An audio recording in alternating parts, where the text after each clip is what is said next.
I started with your car. You're next.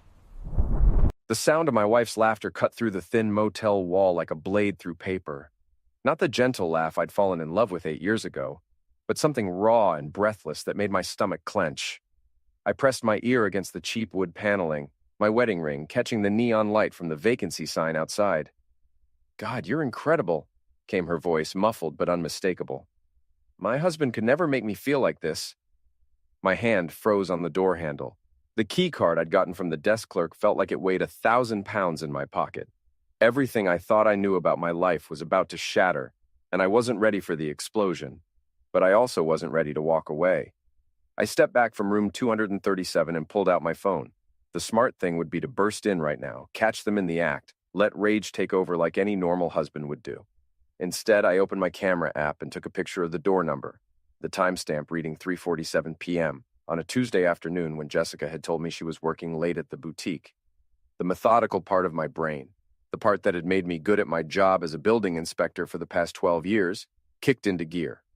You don't tear down a structure without understanding its weak points first. You don't demolish anything without a plan. I walked back to my truck and sat in the driver's seat, hands steady on the wheel despite the earthquake happening inside my chest. Through the windshield, I could see Jessica's silver Honda parked 3 spaces down from a black BMW with dealer plates. Real estate agent, I'd bet money on it. My phone buzzed with a text from Jessica. "Working late again tonight, babe. Don't wait up. Love you." I stared at the message for a long moment, then typed back, "Love you too. Be safe."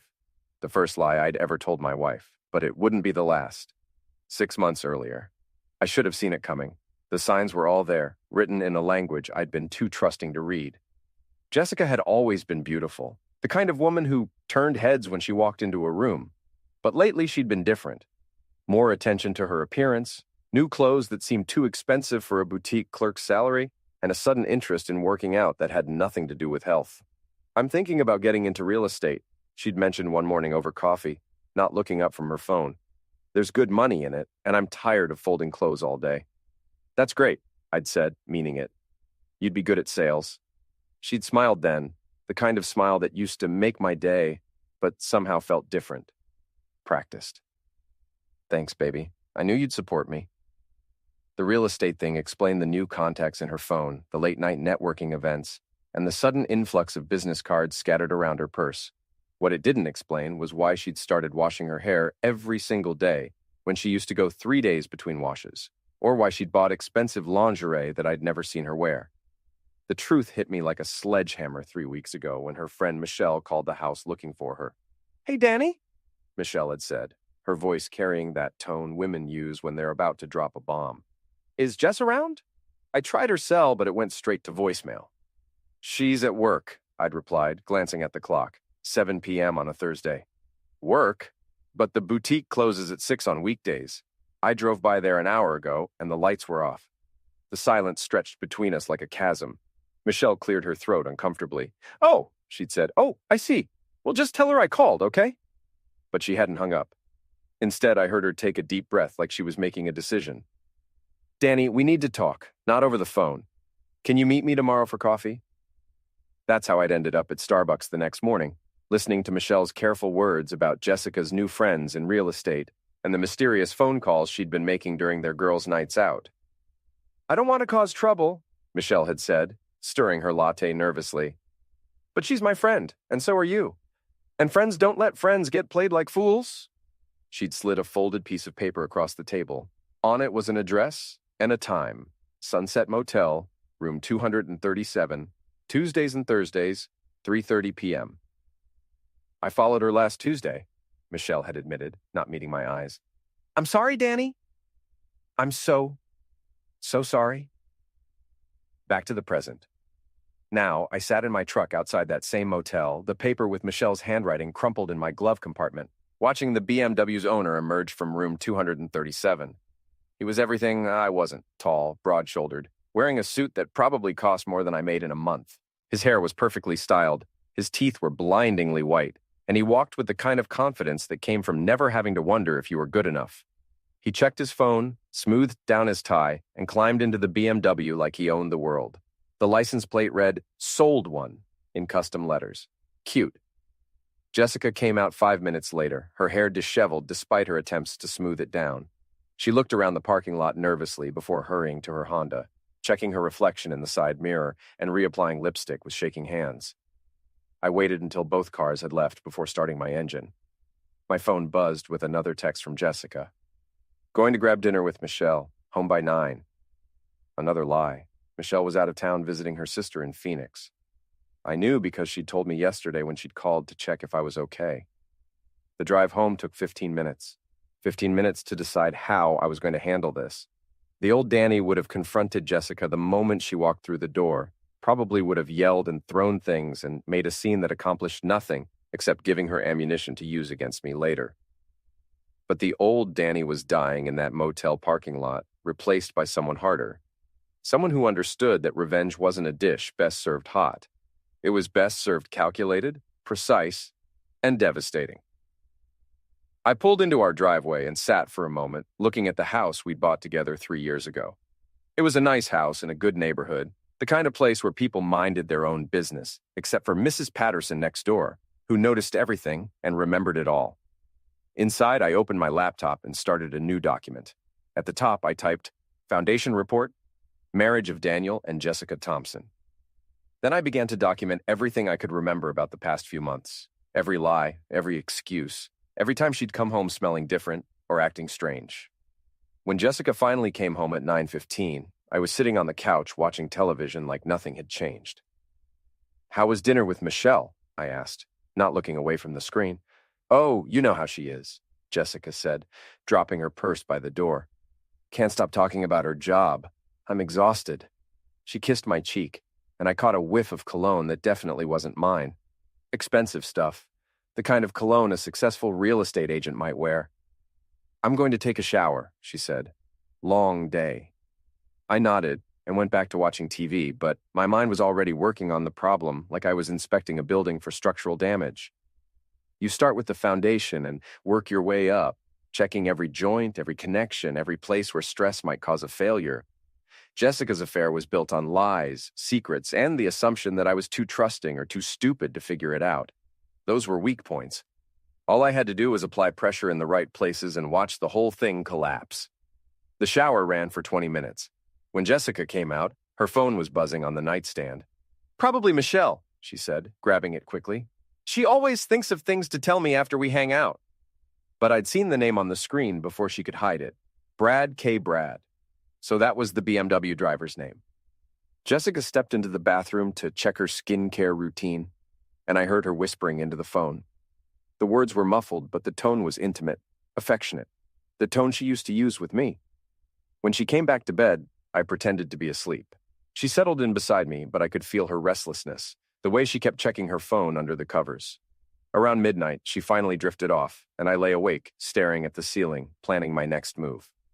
Tuesday morning, I called in sick to work. Not something I'd done in years, but I needed time to do research. The first step was finding out everything I could about Brad K. A quick search of real estate agents in the city turned up dozens of results. But only one Brad with a last name starting with K, who drove a BMW and looked like he could be Jessica's type. Bradley Kingston, top seller at Premium Properties, winner of multiple sales awards, and, according to his bio, single and ready to help you find your dream home. His photo showed the same perfect teeth and cocky smile I'd seen in the motel parking lot. His bio mentioned that he specialized in exclusive listings and personalized service for discerning clients. I bet he did. I spent the morning building a complete profile.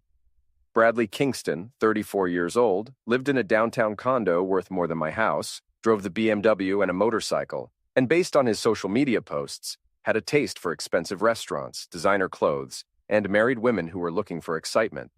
The social media was a goldmine. Brad wasn't smart enough to keep his personal life private. His Instagram was full of photos from expensive restaurants, luxury hotels, and vacation spots that screamed, "Look how successful I am." What was more interesting were the comments from various women, including a few whose profile pictures showed wedding rings. But the real breakthrough came when I found his business website. Under recent sales, there was a photo of Brad shaking hands with a satisfied customer in front of a sold sign. The customer looked familiar, and it took me a minute to place him. Dr. Michael Garrett, whose wife Patricia had hired Jessica to help redecorate their living room 6 months ago. That's when I realized Jessica's affair wasn't just about Brad. It was about the whole lifestyle he represented, the money, the luxury, the feeling of being special and desired by someone who could afford to take her places I never could. I cross-referenced Brad's sales with Jessica's work schedule and found the pattern. Every time Brad had a major sale, Jessica had worked late or gone out with friends that same week. The timing was too perfect to be coincidental. My phone rang, interrupting my research. Michelle's name appeared on the screen. "How are you holding up?" she asked without preamble. "I'm fine," I said. "Actually, I need to ask you something. Has Jessica ever mentioned anyone named Brad Kingston?" There was a long pause. "Why do you ask?" "Just curious about her new real estate friends." Another pause. "Danny, there's something else I didn't tell you yesterday. About Jessica's new lifestyle." My grip tightened on the phone. "What do you mean? The expensive clothes, the jewelry, the sudden interest in high-end restaurants? Where do you think she's getting the money for all that? Her job at the boutique pays $12 an hour. I'd wondered about that myself, but hadn't wanted to face the implications. Now the pieces were falling into place like blocks in a controlled demolition. "There's more," Michelle continued. "Last month at Jenny's birthday party, Jessica got a call and stepped outside to take it. When she came back, she was all flustered and happy, talking about how someone had just surprised her with dinner reservations at Le Bernardin, that French place downtown where dinner costs $300 per person. I knew the place. I'd looked at their menu once and laughed at the prices. She said it was a client from the boutique who wanted to thank her for helping pick out his wife's anniversary gift. But Danny, that story never made sense. What kind of client takes a retail clerk to a restaurant like that? What kind indeed? The kind who was sleeping with her and had money to burn. After Michelle hung up, I sat in my kitchen staring at the evidence I'd compiled. Photos, timelines, social media posts, financial inconsistencies. If this were a building inspection, I'd have enough documentation to condemn the structure. But I wasn't ready to tear it down yet. First, I needed to understand the full extent of the damage. The opportunity came sooner than I'd expected. Wednesday morning, I got a call about an inspection at a new development on the north side of town. Premium Properties was handling the sales, which meant there was a good chance I'd run into Brad Kingston. I dressed carefully that morning. Clean work clothes, clipboard, official-looking hard hat. The costume of a man who was invisible to people like Brad, someone he'd dismiss as unimportant the moment he saw me. The development was exactly what I'd expected. Cookie-cutter luxury homes with granite countertops and 3-car garages, priced for people who wanted to feel successful without having to think too hard about it. The kind of place Jessica probably dreamed about living. I was checking the electrical work in the model home when I heard voices in the kitchen. Through the doorway, I could see Brad Kingston showing the house to a young couple, his sales pitch smooth as silk. "The thing about luxury," he was saying, "is that it's not just about what you own. It's about how it makes you feel. When you come home to a place like this, you know you've made it." The couple nodded eagerly, already sold on the fantasy he was peddling.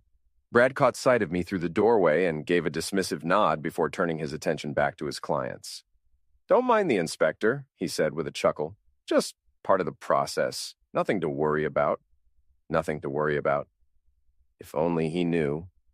I finished my inspection and was loading my equipment into the truck when Brad approached me, probably to make sure I wasn't going to find any problems that might end his sale. "Everything look good?" he asked, that practiced smile never wavering. "Solid foundation," I replied, meeting his eyes for the first time. "Built to last." He nodded and started to turn away, but I wasn't done. "Nice car," I said, gesturing toward the BMW.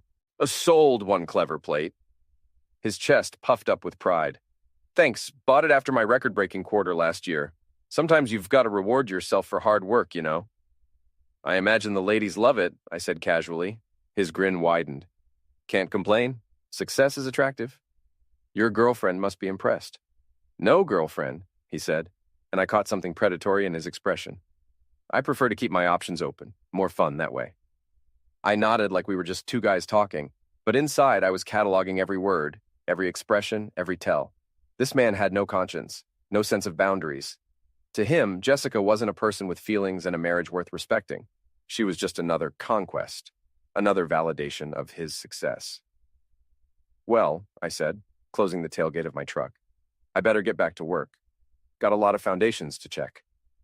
Yeah, good luck with that, he said, already losing interest and checking his phone. As I drove away, I caught him in my rearview mirror, probably texting Jessica about their next meeting.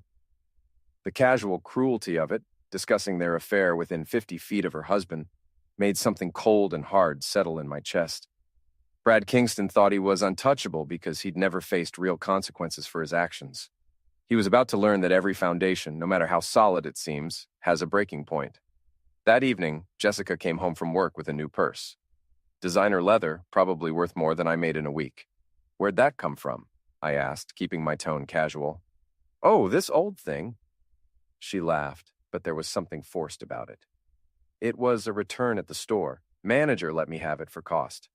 Another lie, but I just nodded and went back to reading my newspaper. Let her think she was getting away with it. Every lie she told me was another piece of evidence, another weak point in her foundation. My phone had been quiet all day, but around 9 p.m. it started buzzing with activity, text after text from an unknown number. Does your husband know? How long has this been going on? Someone saw you at the motel. He's going to find out. I watched Jessica's face as she read the messages, saw the color drain from her cheeks, watched her hands start to shake. She excused herself to the bathroom, and I heard her making a frantic phone call, her voice high and panicked. When she came back, she was trying to act normal, but I could see the fear in her eyes. Everything okay? I asked. Just someone playing a prank, she said, but her voice cracked on the last word. You know how people are these days. I nodded sympathetically and put my arm around her. Don't let it get to you. Probably just some kid with too much time on their hands. She leaned into me, and for a moment I almost felt sorry for her. Almost. Then I remembered the sound of her laughter through that motel room wall, the way she'd told Brad that her husband could never make her feel the way he did. The anonymous texts had been my idea, sent from a burner phone I'd bought with cash, just enough to rattle her, to make her wonder who knew and how much they'd seen. Fear would make her sloppy, and sloppy people made mistakes. Over the next few days, I watched Jessica spiral. She jumped every time her phone rang, checked over her shoulder when we were out in public, and started coming home earlier from her work events. The confidence that had made her so attractive to Brad was cracking, replaced by paranoia and doubt. Meanwhile, I kept building my case. I'd set up a small camera in my truck and started following Jessica on her supposed work nights. The footage I collected was better than any private investigator could have provided. Clear shots of her entering the motel, Brad arriving minutes later, both of them leaving separately with guilty expressions. But the real breakthrough came when I decided to dig deeper into Brad's business practices. A public record search revealed something interesting. He'd been involved in several property deals with married clients where the husband had later filed for divorce. It was a pattern. Brad would seduce the wife, convince her that her husband was holding her back from the lifestyle she deserved, and then help her hide assets during the divorce proceedings in exchange for a cut of the settlement. Jessica wasn't just having an affair, she was being groomed for something much bigger. The confirmation came in the form of financial records. Our joint checking account showed several large transfers to a savings account I'd never heard of, an account that Jessica had opened without telling me. When I traced the account, I found it was at a bank that Brad Kingston had recommended in several online reviews. Jessica was preparing to leave me, and she was stealing money to do it. That night, I made my first real move. Honey, I said over dinner, I got a call from the bank today. They flagged some unusual activity on our account and temporarily froze it as a fraud precaution. Jessica's fork stopped halfway to her mouth. Froze it? For how long? Could be a few weeks while they investigate. Something about large transfers that didn't match our normal spending pattern. She set down her fork, no longer interested in eating. That's ridiculous. Can't you call them and straighten it out? I tried, but they said it's automated. Once the fraud alert gets triggered, they have to follow protocol. It wasn't true, of course. I'd called the bank myself and put a temporary hold on large withdrawals, citing security concerns. Jessica's secret account would run dry quickly without our joint funds to replenish it. This is so inconvenient, she muttered, already calculating how much cash she had available. We'll manage, I said. It's not like we're living paycheck to paycheck.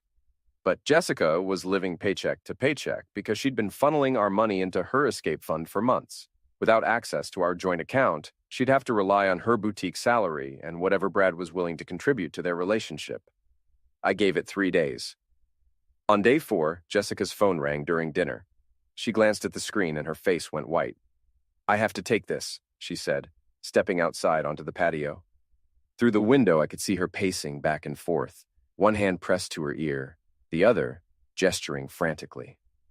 The conversation went on for 20 minutes, and when she came back inside, she looked like she'd been crying. "Everything all right?" I asked. "Fine," she snapped, then caught herself. "Sorry, just stressed about work." But it wasn't work stress. It was the stress of realizing that her lifestyle upgrade was about to come to a screeching halt. Brad Kingston was used to women who could contribute to the financial side of their arrangement. A woman who suddenly couldn't afford expensive dinners and designer clothes wasn't nearly as attractive. That weekend, Jessica volunteered to work extra shifts at the boutique. Translation: she was desperate for cash and probably hoping Brad would take pity on her and foot the bill for their usual expensive dates. Instead of going to the boutique, she went to the motel. But this time, something was different.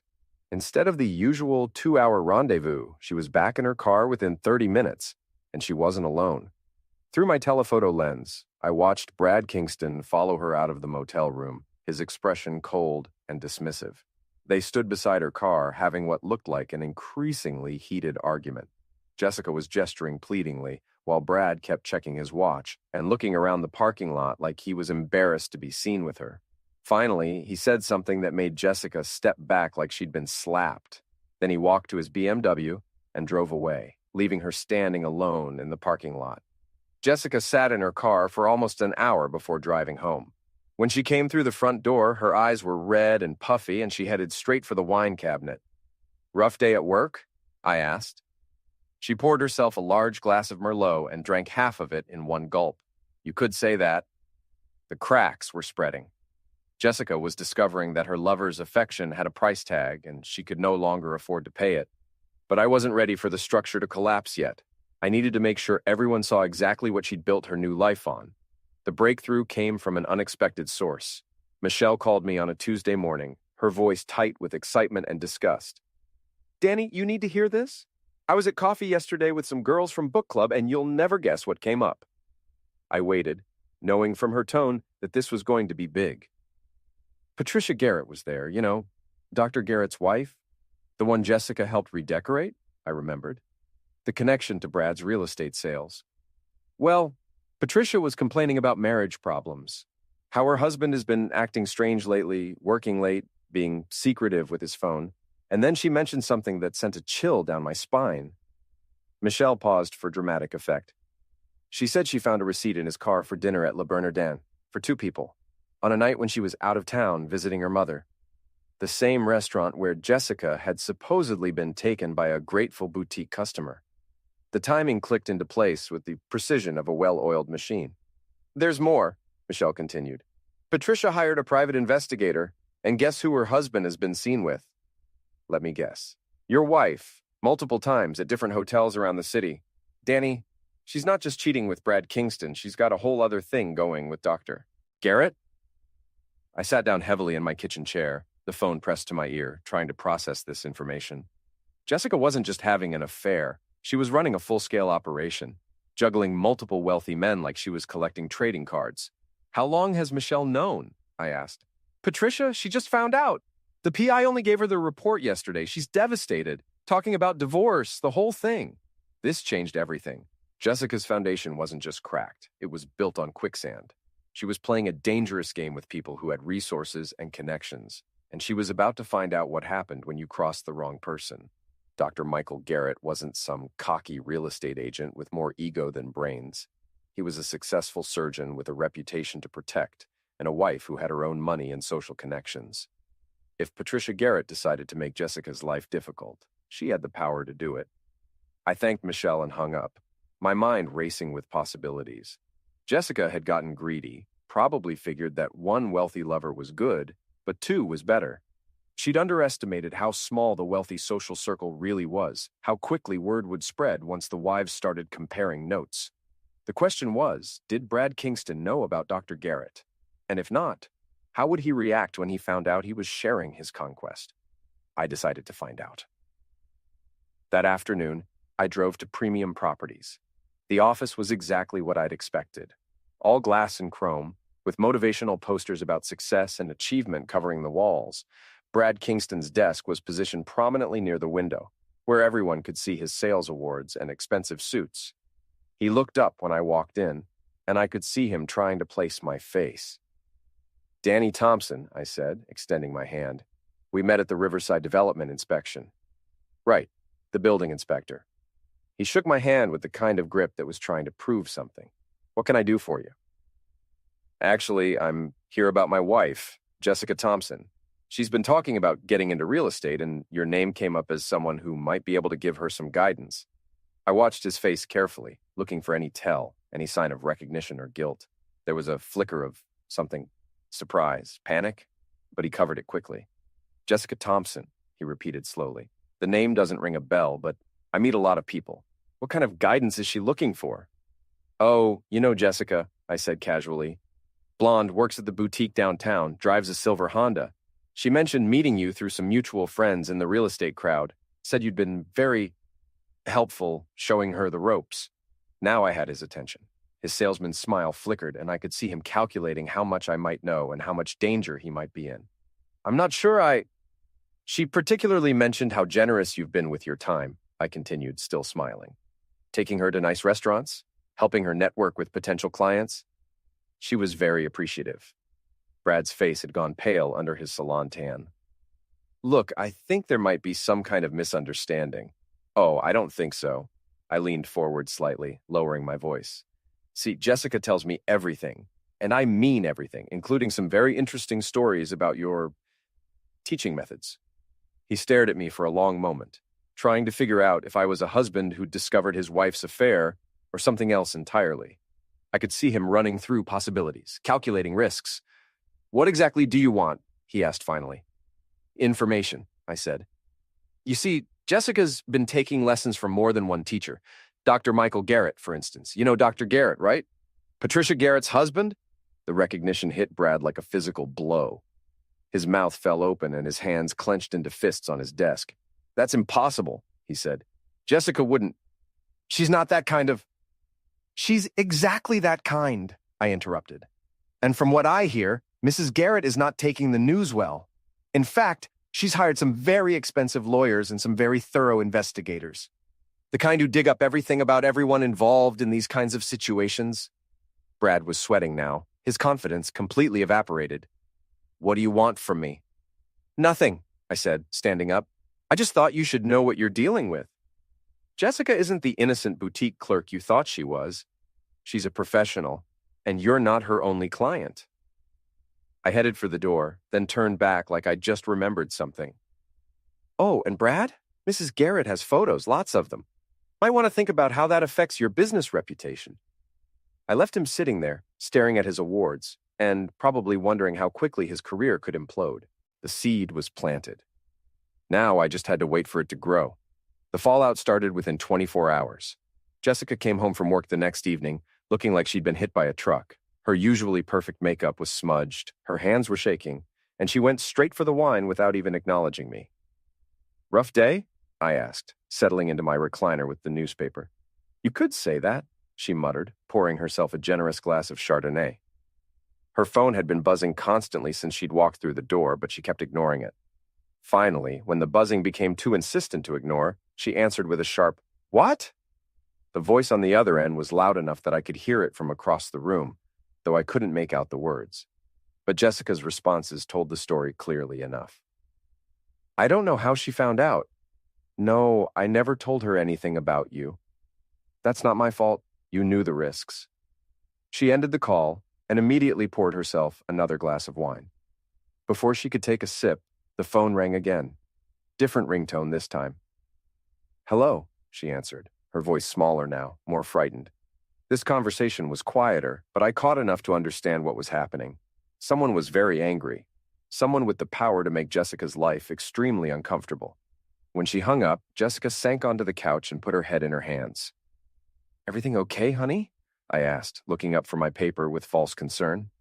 Fine, she said without lifting her head. Just work stuff. You know you can talk to me about anything, right? If someone's giving you trouble at work, I can... It's not work, she snapped, then caught herself. I mean, it is work, but it's complicated. Politics, you know? I nodded sympathetically. Office drama. That's the worst. She looked at me with an expression I'd never seen before, like she was seeing me clearly for the first time in months. There was something calculating in her eyes, as if she was weighing whether I might be useful to her somehow. Danny, she said slowly, what would you do if someone threatened you? Professionally, I mean. Threaten me how? Like, if someone said they were going to ruin your reputation, cost you your job, that kind of thing? I pretended to consider this carefully. Well, I'd probably try to figure out why they wanted to hurt me, and then I'd make sure they had more to lose than I did. She stared at me for a long moment, and I could see her reconsidering everything she thought she knew about her mild-mannered husband. Have you ever had to do that? She asked. Once or twice, I said, keeping my tone casual. People underestimate building inspectors. They think we're just paper pushers who don't matter. But we see everything, we document everything, and we have a lot more power than people realize. Jessica's phone buzzed again. This time she looked at the screen and turned it face down without answering. The thing about threats, I continued, is that they only work if the person making them has something you want or need. But if you can take away what they have instead... I shrugged and went back to my newspaper, letting her imagination fill in the blanks. That night, Jessica tossed and turned beside me, getting up every few minutes to check her phone. Around 3 a.m., I heard her in the bathroom talking in urgent whispers to someone. The conversation went on for almost an hour. When she finally came back to bed, I pretended to be asleep, but I could feel her staring at me in the darkness. She was starting to wonder just how much I knew and what I might be capable of. The foundation was cracking, and she could feel the ground shifting beneath her feet.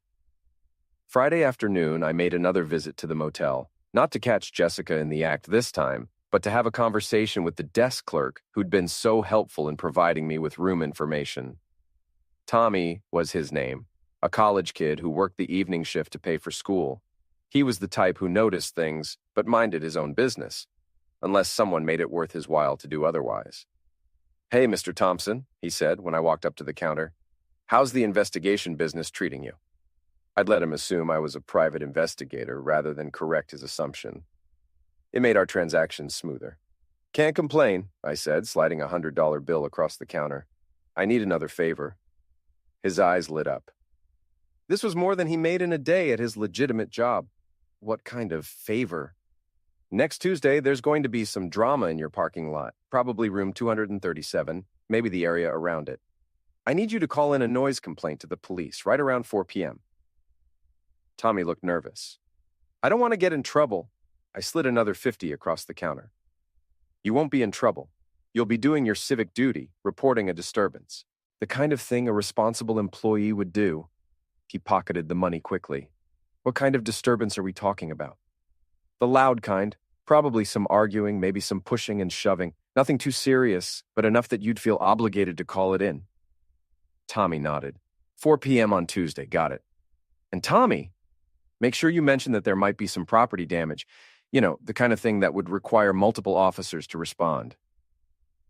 I left the motel and drove to my next stop, a small electronics store downtown where I purchased a cheap voice recorder and several prepaid phones. The final pieces of my plan were falling into place. That evening, I sent carefully crafted text messages from different phones to both Brad and Dr. Garrett. To Brad, Jessica wants to meet you Tuesday at 4 p.m. Sunset Motel parking lot. She says it's urgent and she has something important to tell you about the Garrett situation. To Dr. Garrett, your wife hired a PI. Jessica Thompson is going to meet with him Tuesday at 4 p.m. to give him more information about your affair.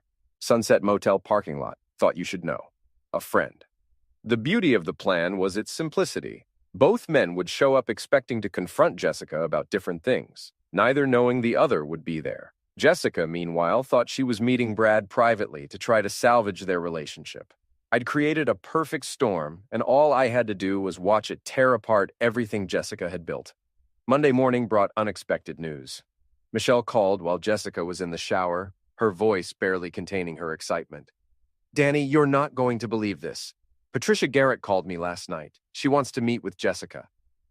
Meet with her? Why? She wants to confront her face to face. Patricia is not the type to just file for divorce quietly. She wants Jessica to know exactly what she's cost her. And here's the thing. She wants witnesses. This was better than I could have hoped for. What kind of witnesses? The kind that make sure everyone in their social circle knows exactly what happened. Patricia's planning to invite several of the wives from their country club, including some who've had their own suspicions about their husbands and Jessica. I could hear Jessica turning off the shower. When is this happening?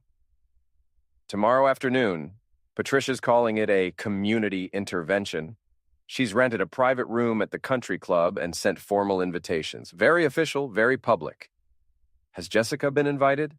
Oh, yes. Patricia made sure to have it hand-delivered to the boutique this morning. Jessica probably doesn't even know what hit her yet. After Michelle hung up, I sat in my kitchen grinning. Patricia Garrett was doing half my work for me, creating a public spectacle that would destroy Jessica's reputation in their social circle. The only thing better would be if the confrontation happened right after Jessica's world imploded at the motel. Jessica came out of the bathroom wrapped in a towel, her phone already buzzing with what I assumed were panicked messages from Brad and Dr. Garrett. She answered on the third ring. "Hello?" she said cautiously. I couldn't hear the other end of the conversation, but I watched Jessica's face go through a range of emotions: confusion, fear, anger, and finally something that looked like determination. "Fine," she said finally. "I'll be there, but this is ridiculous and you know it." She hung up and threw the phone onto the bed with more force than necessary. "Problem?" I asked. "Some people have too much time on their hands," she said, pulling clothes from the closet with sharp, angry movements. "Too much money and too much time, so they make up drama to keep themselves entertained." Sounds stressful. It is, and unfair. People jump to conclusions, spread rumors, assume the worst about everything.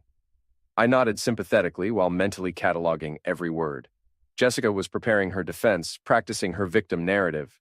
By the time she faced Patricia Garrett and her circle of wealthy wives, she'd have convinced herself that she was the wronged party. "When is this meeting?" I asked. "Tomorrow afternoon. Some ridiculous intervention nonsense, like I'm some kind of criminal." "Want me to come with you? For moral support?" She looked at me sharply, and I could see her trying to figure out if my offer was genuine or if I knew more than I was letting on. "No," she said finally. "This is something I need to handle myself." "Of course, you're good at handling difficult situations." Another sharp look, but she didn't respond. Instead, she finished getting dressed and left for work without her usual goodbye kiss. That afternoon, I drove by the boutique and saw Jessica through the window, pacing behind the counter with her phone pressed to her ear. Even from a distance, I could see the tension in her body language, the way she kept running her free hand through her hair. Her carefully constructed world was collapsing, and she was finally starting to understand that she'd made enemies of people who could destroy her. Tuesday morning, Jessica barely spoke to me over breakfast. She pushed her eggs around her plate without eating, checked her phone constantly, and jumped every time a car door slammed in the neighborhood. "Big day at work?" I asked. "Something like that," she muttered. I kissed her cheek before leaving for my own job, a routine inspection that would give me a perfect alibi for the afternoon's events. "Good luck with whatever you're dealing with." She looked at me with that same calculating expression I'd been seeing more often lately. "Thanks." At 2 p.m., I wrapped up my inspection and drove to a parking garage across from the Sunset Motel. From the third floor, I had a perfect view of the motel parking lot and room 237. I'd brought a telephoto lens and a digital recorder, everything I needed to document the final act of Jessica's destruction. Jessica arrived first, at 3:45, parking her Honda in the same spot she'd used for months. She sat in her car for several minutes, checking her makeup in the mirror and practicing what looked like speeches or explanations. At 3:58, Brad Kingston's BMW pulled into the parking lot. He parked several spaces away from Jessica and sat in his car, clearly reluctant to approach her. I could see him checking his watch and looking around nervously. At 4:02, Dr. Garrett arrived in a black Mercedes. He parked near the motel office and immediately got out, his body language aggressive and purposeful. This was it. The moment when Jessica's carefully separated worlds collided. Jessica got out of her Honda and started walking toward Brad's BMW, but she stopped when she saw Dr. Garrett approaching from the other direction. The confusion on her face was visible even from my distance. Brad noticed Dr. Garrett at the same time and climbed out of his BMW. his usual confidence replaced by obvious nervousness. The three of them stood in a triangle in the parking lot, each trying to figure out why the others were there. Jessica said something to Brad, who gestured toward Dr. Garrett. Dr. Garrett said something sharp to Jessica, who stepped back with her hands raised defensively. Then Brad and Dr. Garrett noticed each other, really noticed each other, and the pieces clicked into place. The argument that followed was everything I'd hoped for and more. Brad, realizing he'd been played, started yelling at Jessica about lying and deception. Dr. Garrett, understanding that he wasn't Jessica's only wealthy lover, began shouting about being made a fool of. Jessica tried to explain, to calm them down, but she was caught between two angry men who discovered they were sharing her attention. Her confident facade cracked completely, and she started crying, which only made both men angrier. The argument escalated when Brad accused Dr. Garrett of stealing his girlfriend, and Dr. Garrett laughed in his face, saying he'd been seeing Jessica longer and had spent more money on her. That's when the pushing started. Dr. Garrett shoved Brad, who stumbled backward into his BMW. Brad recovered and charged at Dr. Garrett, and they ended up wrestling in the parking lot while Jessica screamed at them to stop. The fight was brief, but vicious. Brad was younger and stronger, but Dr. Garrett fought with the desperate fury of a man who was losing everything. They rolled across the asphalt, throwing punches and grappling for advantage. Jessica tried to separate them and caught an elbow to the face. She stumbled backward, landing hard on the concrete, her hand instinctively going to her face as the others froze in shock. That's when I heard the sirens. Right on schedule, Tommy had called in the disturbance, and the police were responding with multiple units. I watched from my perch as 3 squad cars pulled into the motel parking lot, their lights flashing and sirens wailing. The officers separated Brad and Dr. Garrett, both of whom were disheveled and clearly roughed up. Jessica sat on the curb holding a tissue to her nose, mascara streaking down her cheeks as she tried to explain to an officer why she was there. More cars arrived, not police this time, but expensive sedans and SUVs that I recognized from the country club parking lot. Patricia Garrett had apparently moved up her intervention timeline and brought her witnesses to see the show firsthand. I watched through my telephoto lens as a group of impeccably dressed women emerged from their vehicles and approached the scene. Patricia Garrett was easy to spot, tall, elegant, and radiating the kind of cold fury that only comes from having unlimited resources and a burning desire for revenge. The police were trying to maintain order, but the situation was spiraling beyond their control. Brad and Dr. Garrett were both trying to explain their side of the story. Jessica was sobbing and insisting this was all a misunderstanding, and Patricia Garrett was demanding that everyone present witness exactly what kind of woman had destroyed her marriage. I started my truck and drove down to street level, parking where I could see the action up close. The confrontation had moved beyond anything I'd planned, and I wanted to capture every moment of Jessica's complete downfall. By the time I positioned myself for a clear view, the scene had devolved into complete chaos. Patricia Garrett had apparently decided that a private intervention wasn't enough. She wanted a public execution.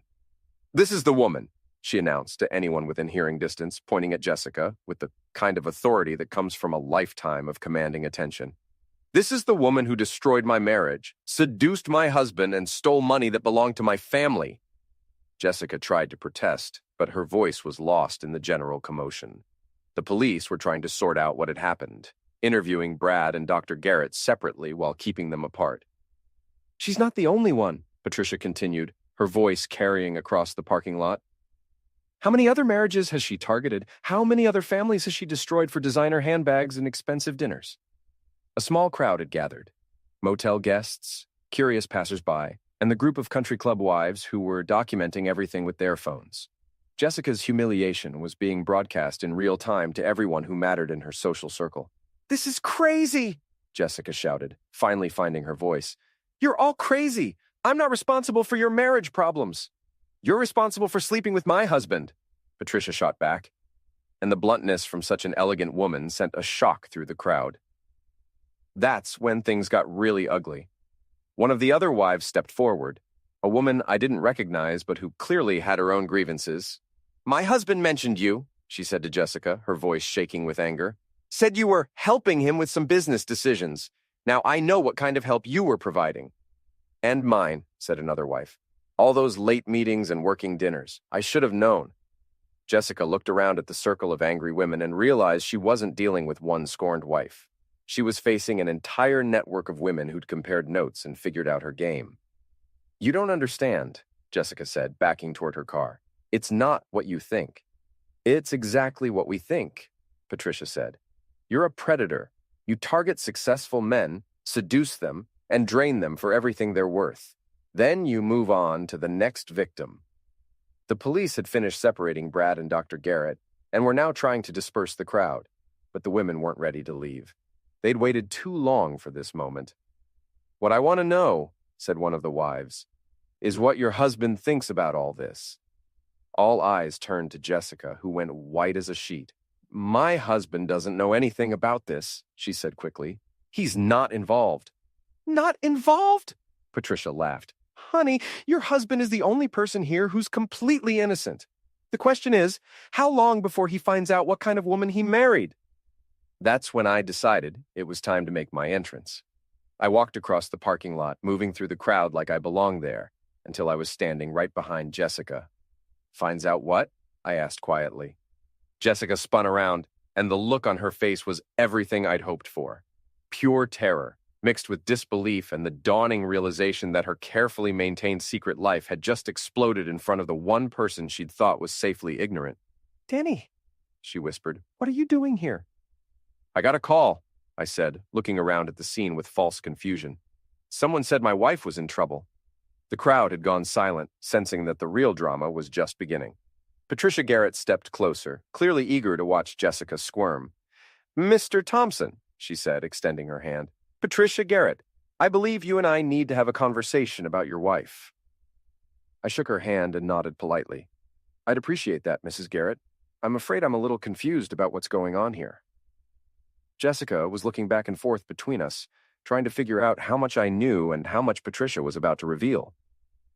Your wife, Patricia said clearly, has been having affairs with multiple men, including my husband. She's been stealing money from you to fund her lifestyle, and she's been planning to leave you once she'd accumulated enough assets. I turned to look at Jessica with an expression of shocked betrayal that I'd been practicing for weeks. Is that true? I asked. Jessica opened her mouth, but no words came out. The weight of all her lies, all her deceptions, all her careful plans had crashed down on her at once. Jessica, I said again, is that true? It's not what it looks like, she finally managed. What does it look like? I asked, my voice getting harder. Because from where I'm standing, it looks like my wife was just caught with 2 other men at a motel while a group of their wives tells me she's been running a scam on all of us. Brad chose that moment to speak up, apparently deciding that his reputation was more important than any lingering loyalty to Jessica. Look, man, I'm sorry, he said. She told me you guys were separated, getting divorced. Said you were okay with her seeing other people. Dr. Garrett nodded vigorously. Same here. She said the marriage was over, just waiting for paperwork. I looked at Jessica with the kind of cold fury that I didn't have to fake. Separated? I said. When exactly did we separate, Jessica? Was it before or after you cleaned out our savings account? Danny, please, she said, reaching for my arm. Let me explain. I pulled away from her touch like she was radioactive. Explain what? How you've been lying to me for months? How you've been stealing from me to pay for hotel rooms and expensive dinners with other men? How you've been planning to leave me after you'd taken everything I worked for? The crowd was eating this up, phones recording every word, capturing Jessica's complete destruction for posterity. This wasn't just a private humiliation. It was a public execution of her reputation, her relationships, and her future. I never meant for this to happen, Jessica said, tears streaming down her face. It just got out of hand. Out of hand? I laughed, and there was no humor in it. You had closeness with multiple married men, stole money from your husband, and planned an elaborate escape. That's not out of hand. That's criminal. Patricia Garrett smiled with satisfaction. I think you need a good lawyer, Mr. Thompson, and I know several who specialize in these kinds of cases. Jessica looked around at the faces surrounding her, angry wives, disgusted bystanders, police officers who were clearly losing patience, and her husband who was looking at her like she was a stranger. This isn't over, she said, but her voice was weak and broken. Yes, it is, I said quietly. This is exactly over. I turned to walk away, then stopped and looked back at her one more time. By the way, I said, the bank called. The fraud investigation is complete. Turns out there really was unauthorized access to our account. They'll be pressing charges. Jessica's face went white. You can't do this to me. I didn't do anything to you, I said. You did this to yourself. As I walked back to my truck, I could hear the crowd dispersing behind me. The police were taking statements, the wives were making plans to share information, and Jessica was sitting on the curb outside room 237, finally understanding that her foundation had completely collapsed. I drove home and sat in my driveway for a long moment, looking at the house that would soon be mine alone. The methodical part of my brain was already calculating next steps: divorce papers, asset protection, changing the locks. But mostly I felt empty. Not satisfied or victorious, just empty. I'd spent months planning Jessica's destruction, and now that it was complete, there was nothing left but the quiet satisfaction of a job well done. My phone buzzed with a text from Michelle. "Holy crap, Danny. It's all over social media. Are you okay?" I typed back, "I'm fine. Justice served." Another text, this one from an unknown number. "Mr. Thompson, this is Patricia Garrett. I wanted to thank you for your help today. If you need anything during your divorce proceedings, please let me know." I smiled at that. Patricia Garrett understood that revenge was a dish best served with witnesses and documentation. She'd learned that lesson the hard way, but she'd learned it well. As I sat there, another car pulled into the driveway across the street. Mrs. Patterson, my elderly neighbor, got out and waved at me. She'd probably seen the whole drama unfold on social media by now. News traveled fast in our neighborhood. "Everything all right, Danny?" she called. "Everything's fine, Mrs. Patterson," I called back. "Just some construction work that needed to be done." She nodded knowingly. Mrs. Patterson had been married for 50 years and had seen enough to recognize a cheating spouse from a mile away. She'd probably been waiting for this day as eagerly as I had been. "Well," she said, "sometimes you have to tear down the old structure before you can build something better." "Exactly," I agreed. As the sun set over our quiet suburban street, I thought about foundations and the importance of building on solid ground. Jessica had tried to construct her new life on lies, deception, and other people's money. She'd ignored every principle of sound construction, and her whole world had collapsed as a result. But I'd built my revenge carefully, methodically, with attention to detail and respect for the weight-bearing capacity of truth. Every piece had been precisely placed, every connection tested, every weak point reinforced, construction complete, demolition successful.